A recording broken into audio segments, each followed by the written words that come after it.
हाय अस्सलाम वालेकुम। आप सब लोगों को पता है मैं एक स्टेज आर्टिस्ट, एक टिकटॉकर अक्सा मलिक हूँ। मैं आज आप लोगों से अपनी लाइफ के अबाउट कुछ बातें करने के लिए आई हूँ, अपनी पर्सनल लाइफ को लेके। आई नो मैं जानती हूँ सोशल मीडिया पे नहीं करनी चाहिए, क्योंकि आप सब लोगों को पता है कि मैंने आज से 1.5 साल पहले शादी की थी। उससे पहले मैं एक सिंगल मदर लाइफ जी रही थी, शोबिस कर रही थी, डाइवोर्सी थी और अपने बच्चों को पाल रही थी। एक इंसान मेरी ज़िंदगी में आता है आज से 1.5 साल पहले। वो मुझे दोस्त बन के आता है।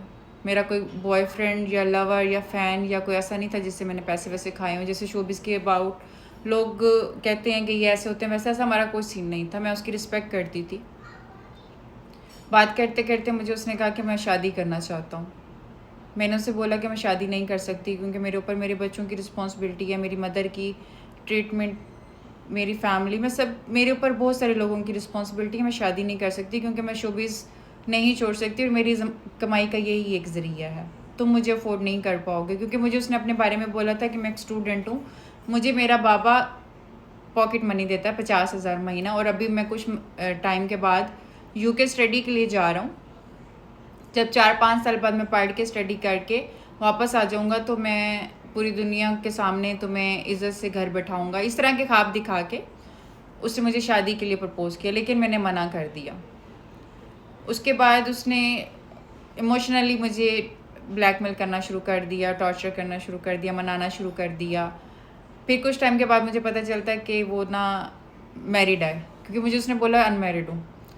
तो उसके बाद उसने मुझे उस पर एक स्टोरी सुनाई, वो ऐसी सुनाई कि मैं मानने के अलावा कुछ कर भी नहीं सकती थी। वो स्टोरी उसने कुरान पाक पे हाथ रख के सुनाई। मैंने खैर ट्रस्ट किया और मैंने शादी की। मैंने शादी की तब तक मुझे यही पता था कि ये स्टूडेंट ही है। इवन कि मैंने शादी का जोड़ा भी अपने एटीएम से लिया। मुझे पता था कि ये बंदा मुझे 1 रुपया भी नहीं देगा और मैं खुद कमाऊँगी, खुद अपनी लाइफ जीऊँगी। लेकिन मैंने उसको इसलिए चुना क्योंकि वो ये कहता था कि वो मुझसे प्यार करता है, वो मुझसे शादी करना चाहता है, वो मेरे बगैर नहीं रह सकता, वो मुझे एक इज़्ज़त की ज़िंदगी देना चाहता है। तो मैंने सोचा कोई बात नहीं, आज ये खाली जेब है, ज़िंदगी के 5-7 साल कमा के जब स्ट्रगल करके कुछ बन जाएगा तो मेरी इस वफ़ा को याद रखेगा कि इसने एक खाली जेब इंसान को एक्सेप्ट किया, 5-7 साल बैठ के इंतज़ार किया और मेरी लॉयल रही। अगर मैं डिज़र्व करती होंगी तो मुझे एक अच्छा हमसफ़र मिल जाएगा। उस पे जाके मैंने शादी कर ली। शादी के बाद मुझे पता चला कि वो जो भी उसने स्टोरी सुनाई वो सब झूठ थी। शादी के 1 महीने बाद मुझे पता चला। मैंने फ़ौरन से खुला दायर कर दी कि कल के रोने को बेहतर है कि मैं आज रो लूँगी। उसके बाद 1-1.5 महीना हम लोगों के बीच में वो सब चला। मुझे इसने कहा कि मुझे एक और मौका दो, कुरान पाक उठा के फिर से इसने मुझे कहा मुझे एक और मौका दो।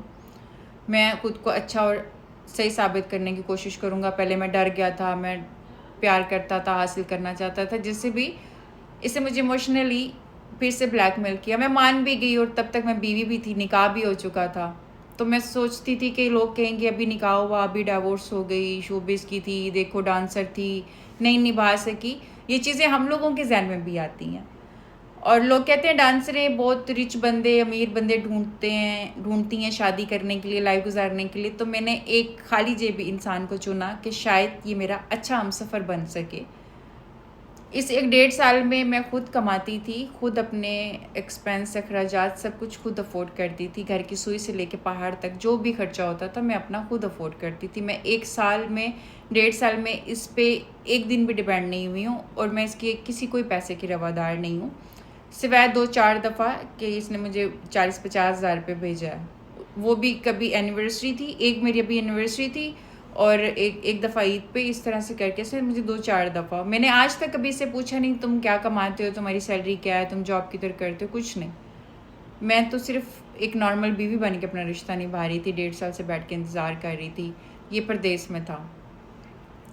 मैंने इसको आजमाया, हम दोनों के बीच में लड़ाई हुई, ये ईद पे वापस आ गया। ईद पे आते ही इसने मुझसे सॉरी की, मुझसे सुलह की। सुलह करने के बाद ये वापस घर चला गया। फिर ये मुझे अपने घर लेके गया। मैं अपने ससुराल 1 हफ़्ता रह के फिर वहाँ से मैं वापस आई। मुझे ये मायके छोड़ के गया अभी लास्ट वीक, ये लास्ट फ्राइडे, ये जो कल गुजरा ये नहीं, परसों वाला, उससे पिछले जुम्मे ये मुझे यहाँ छोड़ के गया। जाने के बाद इसने मुझे इग्नोर करना शुरू कर दिया और